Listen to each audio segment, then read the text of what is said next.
Advancements in innovation in shipping allows for goods to be loaded onto a ship, cross the vast ocean, and then be unloaded and delivered to market in days. Air travel, which not long ago was available only to the elite, is now affordable to all but the world's poorest.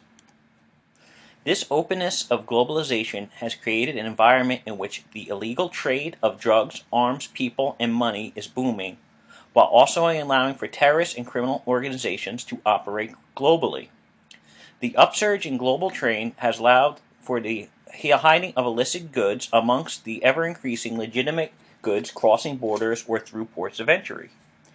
Increase of travel has allowed individuals to cross international borders throughout the globe to carry out the global operations, aid in their criminal enterprises by facilitating the movement of their customers being smuggled across borders amongst the millions of legitimate travels that cross the border each day. While the clandestine crossing of individuals between ports of entry to evade detection has received most of the attention, both people and goods also move through ports of entry on a daily basis through fraud, concealment, and deception. While the goal of any nation is to prevent the movement of illicit goods and people across the border, the challenge is providing for border security, or any security measure for that matter, is how to accomplish this while facilitating legitimate travel and trade. Perhaps no event put a spotlight on the illicit movement of goods and peoples across the international borders than the attacks of September 11, 2001. The terrorists were able to take advantage of flaws in our border and transportation security and the openness of our society to plan, train, and carry out these attacks. The 9/11 Commission was tasked with preparing a full and complete account of the circumstances surrounding the September 11, 2001 attacks, including terrorist travel methods, while providing for recommendations designed to guard against future attacks. The Commission felt that terrorism travel was so important that it dedicated an entire monograph to the issue. The Commission stated the hijackers' ability to travel undetected around the world was an important part of the success of their operations, and concluded that prior to September 11, 2001, and at the time of its final report, border security still is not considered a cornerstone of national security policy, but it must be made one. The 9/11 Commission recognized the strategies to stop terrorists from traveling the globe requires information sharing between government agencies tasked with providing security for the nation's borders. In its final recommendations, the Commission stated that the United States should develop a comprehensive strategy for combating terrorism travel. After some delay, in May 2006, the National Counterterrorism Center released the unclassified version of the National Strategy to Combat Terrorism Travel. Outlined in the report is the strategy to fight terrorism travel globally by employing 8 steps, which include identifying known or suspected terrorists, ensuring broader data sharing, screening travelers effectively before reaching and at their port of entry, build partners' capacity to limit and screen for terrorist travel, detect and apprehend terrorists, dismantle infrastructure and networks that facilitate terrorist travel, strengthening travel and document security, and finally collecting and analyzing and disseminating all terrorist travel information.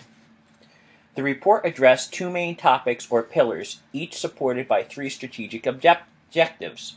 The first pillar is to enhance U.S. and foreign partner capacity to constrain terrorist mobility overseas, with the second pillar being denying terrorists the ability to enter, exit, and travel within the United States.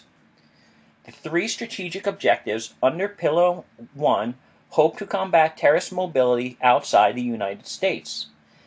These strategies are to suppress terrorists' ability to cross international borders, help partners' nation-building capacity to limit terrorist travel, and deny terrorists access to the resources that facilitate travel. In essence, the national strategy to combat terrorism travel promoted a global governance approach to preventing terrorism and terrorist travel, with the United States taking the lead. The complexity of terrorist travel requires cooperation on border security and often needs to be expanded beyond those countries with which traditional cooperation agreements exist. While terrorism may have been the catalyst for this focus on international cooperation, this same global strategy can be used in combating the illicit movement of goods and people across borders. But what is global governance? Governance refers to different ways that the organizations, institutions, businesses, and governments manage their affairs, and thus involves the application of law and regulations, but also customs, ethical standards, and norms. Global governance is also described as the international process of consensus forming that generates guidelines and agreements that affect the way national governments, international corporations. In simplest terms, it refers to the way in which and the tools used to manage global affairs. This includes bilateral and multilateral agreements in action, international regimes, international regional organizations, global civil society, and transgovernmental networks. Combating the movement of illicit goods and people across borders requires coordination and cooperation using all means of global governance available. The global government's approach to border security is not new and predates September 11, 2001. Since the 1970s, countries in Europe worked together on an intergovernmental basis to combat cross-border threats such as terrorism, drug trafficking, and illegal migration. From 1975 onward, intergovernmental cooperation was gradually established in the field of immigration, rights to asylum, and political and judicial cooperation. One example is the Trevi Group, which the ministers of the Home Affairs met for the purpose of combating terrorism and coordinating police cooperation on terrorism in the European community. The ministers in the group discussed questions related to law and order and terrorism, and various working parties and sub-parties were set up under its auspices. Also in Europe, since the EU members could not reach an agreement on free movement of goods and services across the continent, France, Germany, and the Benelux nations agreed territorially among their states to eliminate all internal borders. This border-free zone became known as the Schengen area after the town in Luxembourg where the agreement was signed in June 14, 1985. The Schengen area became a reality in spring 1995 when, with a few exceptions, border checks were eliminated between signatory nations and a single external border was created where members carried border inspections with identical procedures based on a common rule for visas and entry requirements as well as asylum rights. Several other European nations signed on to the Schengen Agreement and subsequent acquiesced to the framework of the EU when it came into force in 1999. Cooperation on border crossing issues have a history in North America as well. Project North Star was created in 1989 as a voluntary means for coordinating U.S. and Canadian law enforcement efforts with a primary emphasis on countering drug activity along the border. The Cross-Border Crime Forum was created in 1997 as a bilateral consultative mechanism for up to 150 senior law enforcement, intelligence, and justice officials from both countries in order to work to better address various cross-border criminal issues. Integrated Border Enforcement Teams were established as a multi-agency law enforcement team made up of officers from both sides of the borders which work together to coordinate both countries' efforts to target cross-border criminal activity. Project North Star, Cross-Border Crime Forum, and Integrated Border Enforcement Teams are all examples of bilateral agreements, one of the tools of global governance. Bilateral agreements are formed between sovereign countries when the two parties agree to mutually accepted terms in relation to a particular issue or set of issues. These agreements can range from legally binding contracts such as treaties or less formal agreements between two parties that are not binding like memorandums of understanding. The United States and Canada have continued the tradition of bilateral cross-border cooperation after September 11, 2001, including the U.S.-Canada Smart Borders Declaration and 30 Points Action Plan. The goal of this declaration and action plan was to enhance the security of our shared borders while facilitating the legitimate flow of people and goods. The action plan had 4 pillars: secure the flow of people, secure the flow of goods, secure infrastructure, and information sharing and coordination in the enforcement of these objectives. What made this declaration so important were the 30 points that provide a roadmap for bilateral cooperation on border security issues. Many of the 30 points described in the declaration and the action plan were already in place. However, they needed to be adopted or expanded to deal with the threat presented by international terrorism. Other points, while discussed in the past, required a level of harmonization that was once thought highly unlikely or impossible. 2 points once thought unlikely of being adopted or closely linked were the use of biometric identifiers in border inspections and a single alternative inspection station. A more recent example of U.S.-Canadian cooperation is the Beyond the Borders, a shared vision of perimeter security and economic cooperation announced in 2011 by President Obama and Prime Minister Harper, which articulates a shared approach to security in which both countries work together to address threats within, at, and away from our borders while expediting lawful trade and travel.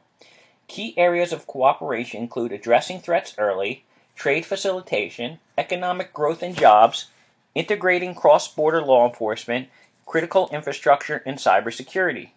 Some key accomplishments announced by the 2 countries in 2013 include deployment of an innovative joint entry and exit program at the common land borders, whereby the record of entry into one country is securely shared and becomes the record of exit from the other country for third country nationals.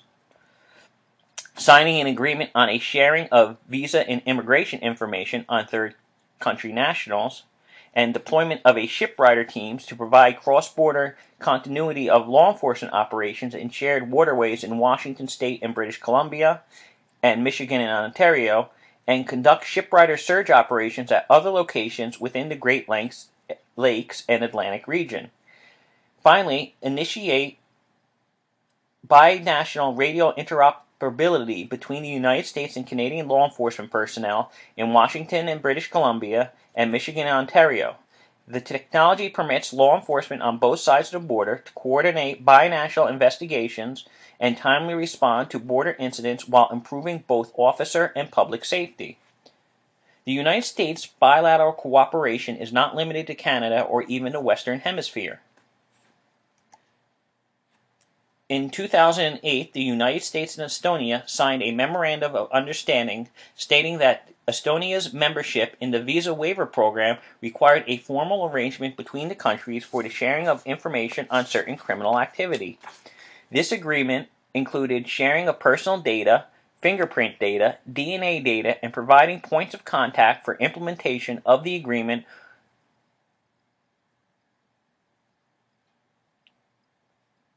of the other members who have entered the United States Visa Waiver Program since then have all been required to agree to the same Memorandum of Understanding.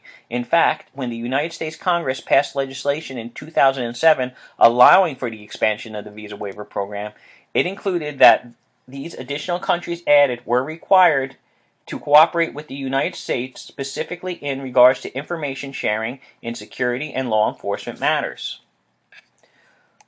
Multilateral agreements are when agreements are expanded to include more than 2 sovereign countries or are initiated by more than 2 sovereign countries.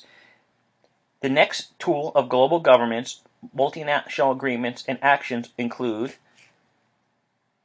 the European Union and the United States, who have been at the forefront of international efforts to enter into various agreements centered on issues of border control, government surveillance, data collection and exchanges, and travel document security. The Treaty of Prüm is one example in the European Union of a multinational agreement to address border security.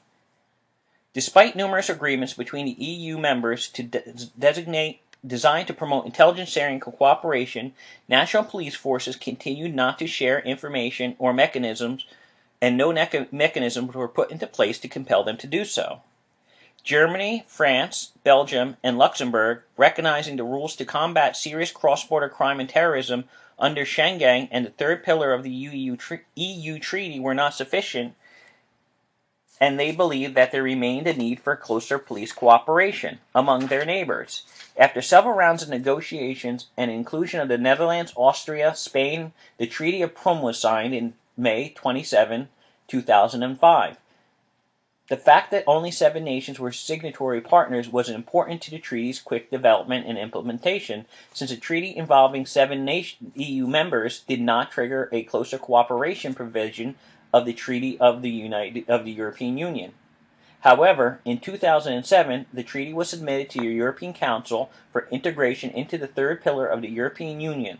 The following year, the European Parliament voted to accept it, and a Treaty of Prüm, after requiring the increased protections for ordinary citizens, was incorporated within the European Union.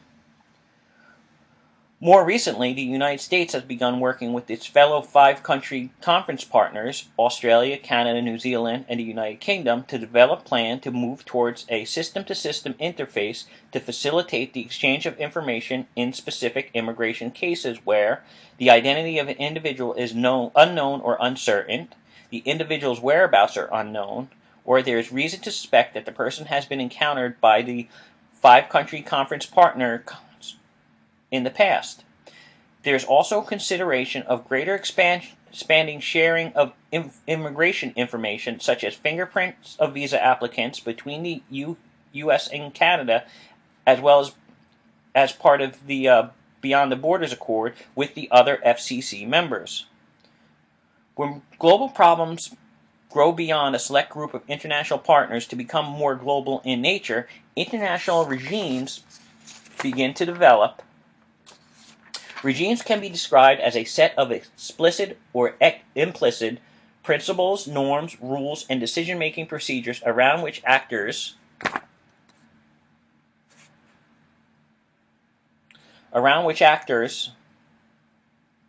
expectations converge in a given area.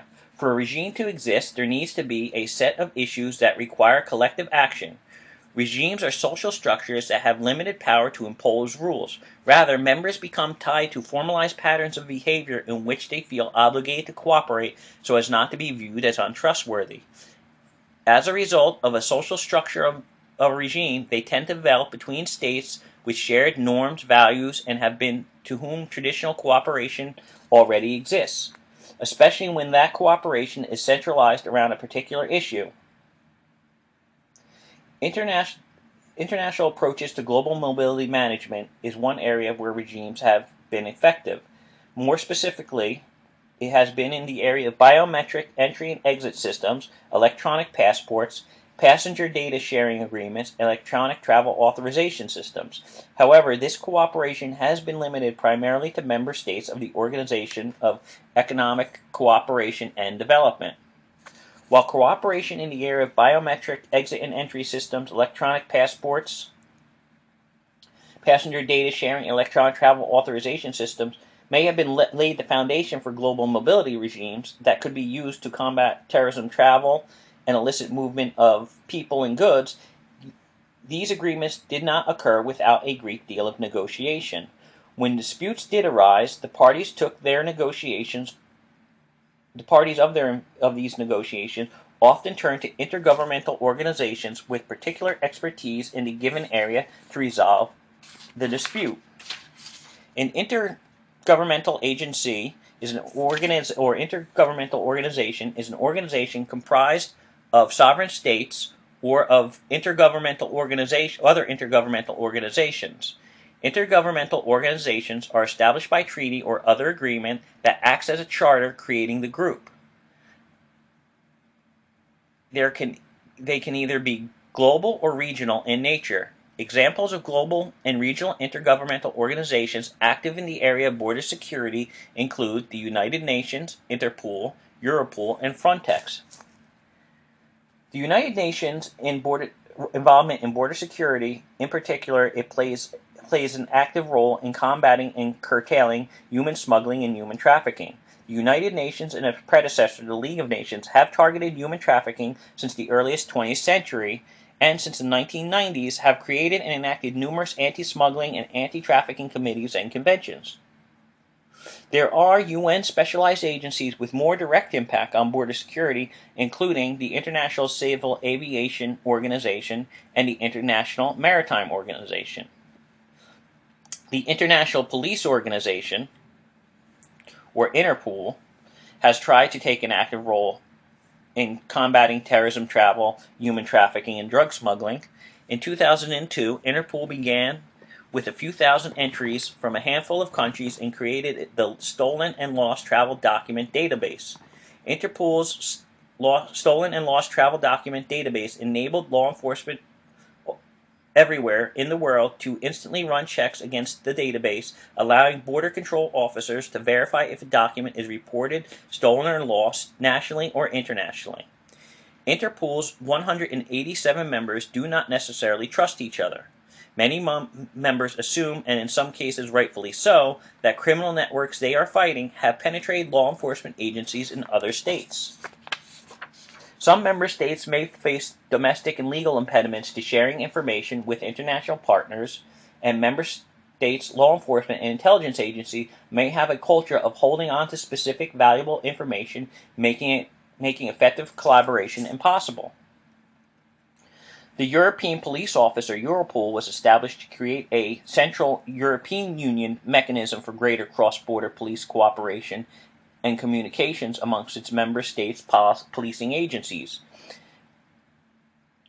Europol has established the Europol Computing System, a vast database of criminal suspects and stolen goods. The system has been linked to the Schengen Information System for use in border enforcement. Beyond these systems, however, Europol has been plagued by many of the same issues that has plagued Interpol: ineffectiveness in combating terrorism, mainly mistrust and professional competitiveness. As a result, member states' national police forces continue not to share information, and there is no mechanism in place to compel them to do so. A more direct organization in Europe more directly related to border security is Frontex. Frontex promotes, coordinates, and develops European border management in line with the EU's fundamental rights charters, applying the concept of an integrated border management.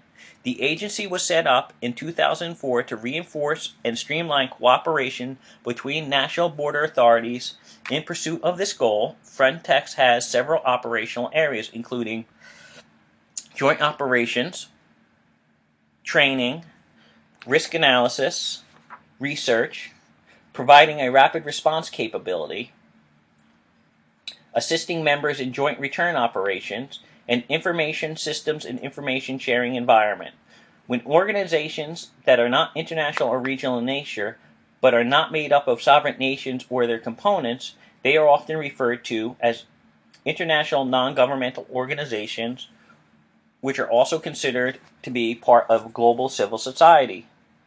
Global civil society refers to the vast assembly of groups, activities, and networks, including nonprofits, businesses, social movements, tourists, academics, artists, cultural performers, ethnic and linguistic groups, and so forth, operating across borders with some argument, and some argue beyond the reach of governments. When it comes to border security, those mostly directly engaged in border security have been multinational corporations, industrial organizations, and social movement organizations. Commercial and cargo airlines, as well as cargo and passenger ship lines, all have an interest in assisting and maintaining border security. Failure to adhere to regulations or taking other steps to prevent illicit movement of goods on their conveyances can lead to heavy fines, increased scrutiny of their passengers or cargo, or damage to their reputation. Likewise, so do their industrial organizations, such as the International Air Transportation Association. This is a trade association for the world's airlines that represents some 240 airlines and 84% of the total air traffic in the world. One example of IATA, as it's known, Aviation and Border Security Strategy, which helps formulate the industry policies in these areas. though critics of airline shipping companies and their industrial associations often claim that they are actually trying to impede border security by lobbying governments to limit restrictions and security measures to maximize profits. Social movement organizations play primarily a role in education and awareness of the dangers of becoming involved with human smugglers and traffickers or engage in the smuggling of illicit goods.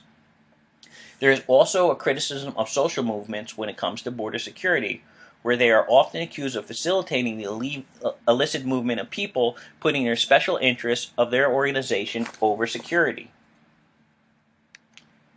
Increasingly, law enforcement and border agencies are officially assigning their officers in foreign countries to interact with their foreign counterparts directly.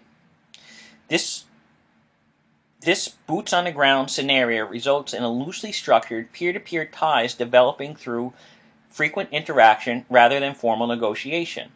This informal structure allows for the development of professional networks able to respond rapidly and often in innovative ways when new problems present themselves. These networks are built on powerful transnational police subculture bound by the notion that cop is a cop no matter what badge he carries and criminals are criminals no matter what their nationality or language.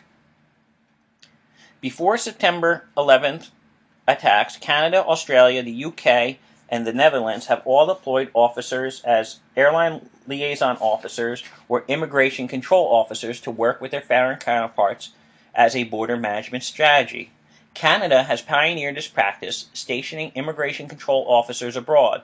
There are approximately 50 such officers in foreign airports and still more stationed at consulates overseas. The UK Border Agency attempts to implement offshore controls and pre-arrival screening of its agency's risk and liaison overseas networks. Through these strategies, Canada and the UK have developed a global border security intelligence network made up of its own officers, private sector stakeholders, local law enforcement authorities, and other countries' officers. This same approach has been employed by the United States and has been expanded since September 11, 2001. Currently, the three agencies primarily responsible for border security are all assigning officers to work directly with their overseas partners. Immigration and Customs Enforcement has 672 offices and 8 Department of Defense liaisons in 48 countries around the world, with more than 380 government and contract personnel committed to the agency's mission. The attachés within the office directly operate and serve as the agency's liaison to their local government and law enforcement counterparts. Their responsibilities include coordinating investigations with foreign law enforcement counterparts, providing training and capacity building to foreign law enforcement counterparts, assisting in removal operations by facilitating ICE efforts to repatriate removable aliens, and referring requests from host nation countries' agencies to ICE domestic investigative offices. Customs and Border Protection operates attaché offices in 21 countries around the world. Attachés are posted in U.S. embassies and consulates and serve as the chief missions Customs and Border Protection in-house specialist, where they inform and advise the U.S. Ambassador or Consul General on CBP programs and capacities, as well as provide a wide array of short-term and long-term technical training and assistance to the host country Customs and Border Security agencies. In addition, CBP established a Container Security Initiative to ensure all containers that pose a potential risk of terrorism are identified and inspected at foreign ports before they are placed on vessels destined for the United States. CBP has stationed teams of CBP officers in foreign locations to work together with the host country's government counterparts. Their mission is to target and pre-screen containers and to develop additional investigative leads related to terrorist threats to cargo destined to the United States. The Container Security Initiative is now operating at ports in North America, Europe, Asia, Africa, and the Middle East, and Latin and Central America. CBP's 58 operational Container Security Initiative ports now pre-screen over 80% of all maritime container cargoes imported into the United States. The U.S. Coast Guard has also established a maritime security program and initiative for bilateral and multilateral exchanges and provides technical assistance to promote effective maritime security in developing nations and critical regions. What these various tools of global governance show is that a comprehensive border security strategy cannot be achieved in isolation and requires a working partnership not only with the rest of the U.S. government, but also with their international partners, industries, and the public. In some cases, the complexity of the threat to border security often requires cooperation that needs to be expanded beyond those countries with which traditional cooperation exists. In short, a true global approach to security.